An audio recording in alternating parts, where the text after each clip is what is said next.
Well, Arsenal's immediate focus is the Champions League.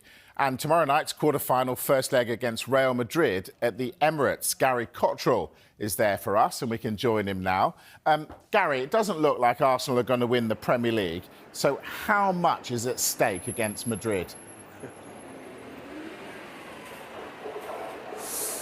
This is what we want, said Mikel Arteta a little bit earlier today. This is where we want to be, the business end of the season, a beautiful part of the season, Mikel Arteta calls it. The sun is shining here at the Emirates, and it gets big, doesn't it now, because a quarter-final of the Champions League, the kings of the Champions League, Real Madrid, the visitors. Mikel Arteta says that this group of players need to create their own piece of history. He says they're mentally stronger as a result of getting this far last season, going out in the quarter-final.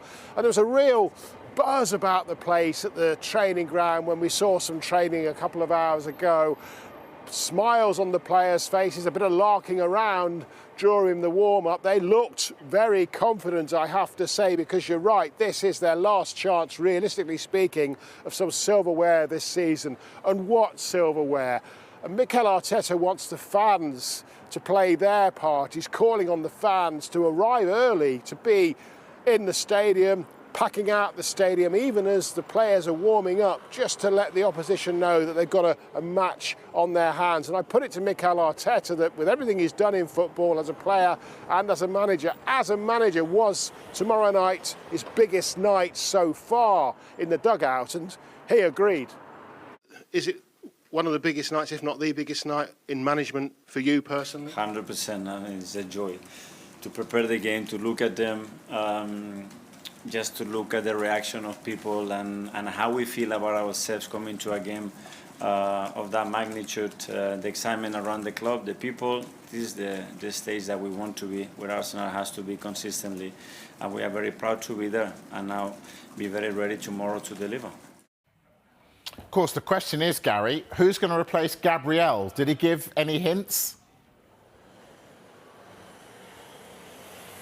Well, Arsenal actually fairly well set in terms of injuries, given the injuries that they've had all season. I would have thought that you would say that 9 of the 11 that Mikel Arteta would like to start, if everyone was fit, could well start tomorrow night. Of course, you're right, Gabriel is the big miss. Of course, still out as well is Kai Havertz. And we had a few clues potentially, I think, from his selection at Goodison Park on Saturday and from what we saw in the opening moments of training a little bit early on today, because Ben White, who is one of those who could be in line to partner Saliba in central defence, was very heavily strapped on that troublesome left knee that he's got. Kivior, of course, started there at Goodison Park, was man of the match, put in a really good performance, but perhaps Real Madrid's quality, with all fairness to Everton, is a little bit different, particularly up front, and so perhaps he might go for the quality of Yuri and Timber in there. Of course, Yuri and Timber or Ben White can also start on the right-hand side of defence as well. So he has got a bit of a puddle, which he's very, very happy to deal with. We asked him whether or not he knew what his defence was going to be tomorrow night. He said yes, he did, so he's made that decision. We asked him if he would tell us. And of course he said no, he wouldn't. What we do think, though, is that Bukayo Saka, who was, as you saw, the player speaking at the news conference, who's been racing to get back, particularly for these 2 games against Real Madrid, 3 months out. He was putting pressure, he says, on the medical staff to get him ready for Real Madrid. He's had a couple of minutes, hasn't he? He's had some minutes against Fulham, a rousing welcome back by the fans here last week, and then he had 45 minutes at Goodison. So he says, of course, you can't lie to nature. He hasn't got the minutes in his leg that he would like, but he gave off the air today of somebody I think is going to start here tomorrow night and how important he could be. Oh, absolutely. Now, I know we're going to hear from Carlo Ancelotti in the next hour, but what sort of shape are Real Madrid in? Well, not the best shape at all at the moment. Of course, they struggled quite a lot, didn't they, in the early stages of this competition. Had a bit of luck along the way as well. I put that to Mikel Arteta, that really Arsenal in all competitions this season haven't had a lot of luck. And he said, yeah, well, we're due some. But they've got those 4 important players back. We found that out, didn't we, at the end of last week? The ones that were facing a little bit of discipline, potentially even a ban because of the misdemeanours at the end of that penalty shootout against Atletico Madrid. But they did lose to lowly Valencia at the weekend. Jude Bellingham went on social media and said that just isn't good enough and we need to be better on Tuesday night. So that'll give Arsenal a little bit to talk about in the pre-match meeting. It'll give Carlo Ancelotti a little bit to think about. But of course, Carlo Ancelotti is the king of the Champions League. Real Madrid are the kings of the Champions League. But I do fancy Arsenal, you know, with that home record they've got here in the Champions League, particularly over the last couple of seasons, to give Real Madrid a bit of a fright. They're going to need to if they want to take something back. This match before we get into it. Well, I think Real Madrid is a better side, right? Overall, when you look at individuals, we saw this weekend that individuals don't necessarily win you games, but we've seen in the history of Real Madrid that individuals might.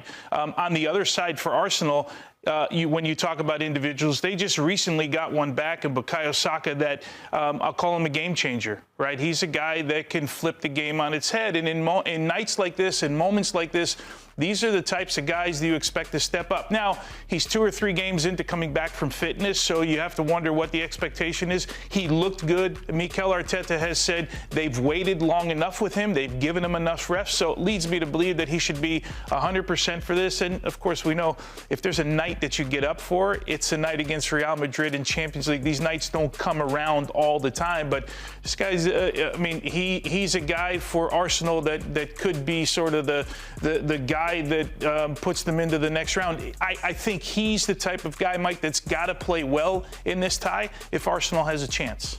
Yeah, I 100% agree with you, Tone. And as we see the lineups and how these two sides are going to match up against each other, Bukayo Saka, the biggest thing I see there is the goals they score. And we've seen the lack of goals as of late. But when we look at how Real Madrid are going to line up, there's a big absence we don't see in midfield or in the back line with Tchouaméni. Yeah, Tchouaméni, he's suspended for this one, right? And he's played in multiple positions, including center back. I mean, this has been the line for a year and a half for Carlo Ancelotti. I mean, there's been question marks of why they haven't gone out and got other players. Of course, Tchouaméni out.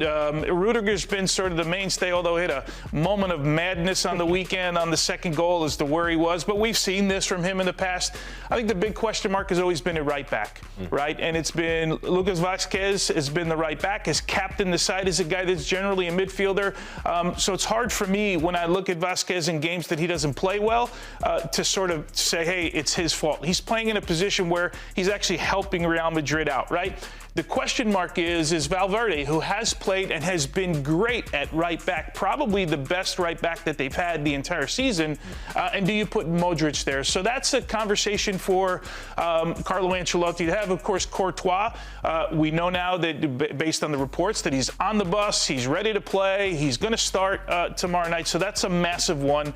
But again, this back line has been suspect. We know this is, I think you called it earlier today, a little top heavy in the attack. We know that already. But to win championships, you got to be good back here. Yeah, and I love you gave the Fede Valverde shout, because looking at this 11, I actually think in the Champions League, we've seen Fede play at that fullback position. They need it. When you look at Arsenal, their strengths are to the wingers. So if Fede's there, that's going to put a lot of focus on Fran Garcia and Bukayo Saka. Now, if Valverde goes back into right back, which Carlo Ancelotti's done, who would you put in that midfield next to Jude and possibly Camavinga?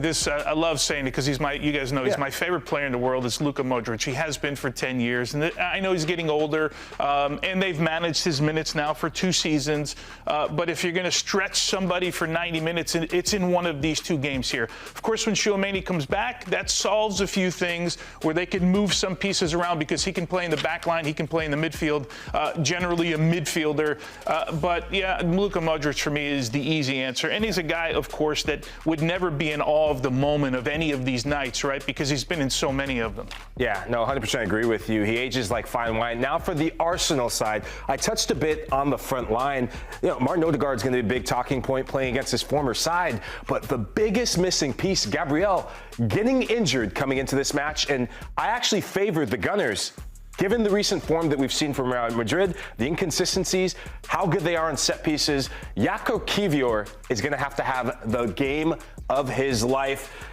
We also know Ben White can play in there at center back. You have Jurrien Timber who could be in the mix. I wouldn't be surprised if he goes Ben White in at center back and maybe Jurrien Timber in at right back. But Miles Lewis-Skelly, his defending in transition, that is going to be a big one, Tony. That's going to be big. And of course, the transition against Real Madrid is always big, right? Dropping deeper and now dealing with the space in behind. Ben White still coming back recently.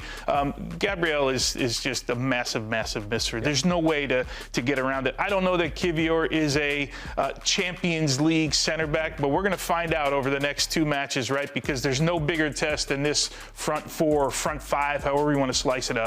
Yeah, look, if Mikel Arteta doesn't get a striker after these 2 legs, I don't know what to tell you, Mikel. Against the kings of Europe, Arsenal are preparing to prove they will not wilt under the bright lights.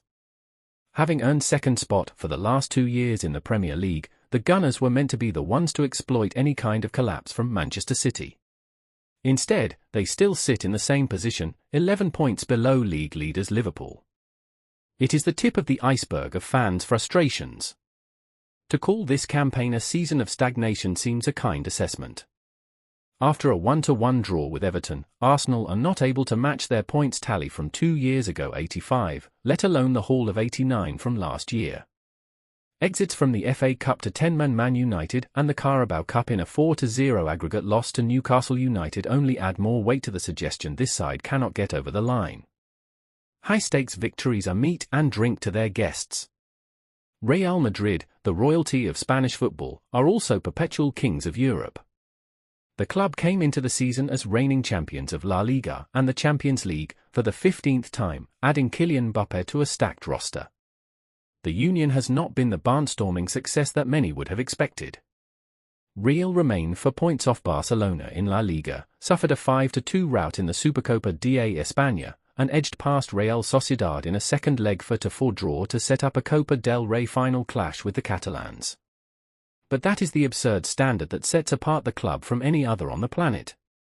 The latest ensemble of stars in the front four has taken time to gel, while the hot seat in the dugout has been warming up for Carlo Ancelotti, and yet, the team could still secure a treble at the end of May. While one outfit is trying to rise to the big moments, the other is relying on its track record to meet the insatiable demand for success. But both clubs' campaigns depend on big displays in this tournament. The big news revolves around Gabriel Magalhães. The big Brazilian is out for the rest of the season with a hamstring injury and adds to the absence of Ricardo Calafiori on the left of the back 4. Thankfully, 2 of the other most trusted options in the rearguard should be fit to start. Ben White was missing against Fulham with a niggle, but he started at right back against Everton, and Jurrien Timber took his place after failing to complete the contest against the Cottagers due to a knee issue. The defensive line has borne the brunt of competitiveness at an elite level in the last 2 campaigns. Now, it might be time for the players at the other end of the pitch to perform when it matters the most. The Gunners gained several boosts to their firepower, most of all, the return of their talisman. Bukayo Saka scored off the bench against Fulham and played the second half at Goodison Park. The role of the central forward is likely to belong to Mikel Merino. The Spaniard suffered a cut to his head on the weekend and required medical attention multiple times. But he should be fine to feature. Los Blancos have been handling an injury crisis at the back. Eder Milito and Dani Carvajal cannot compete because of ACL injuries, while Ferland Mendy has been missing with a hamstring issue. Aurelien Tchouameni has filled in the middle of the back 4 for the team several times. However, he will not be in the squad after getting his 3rd yellow card of the Champions League campaign.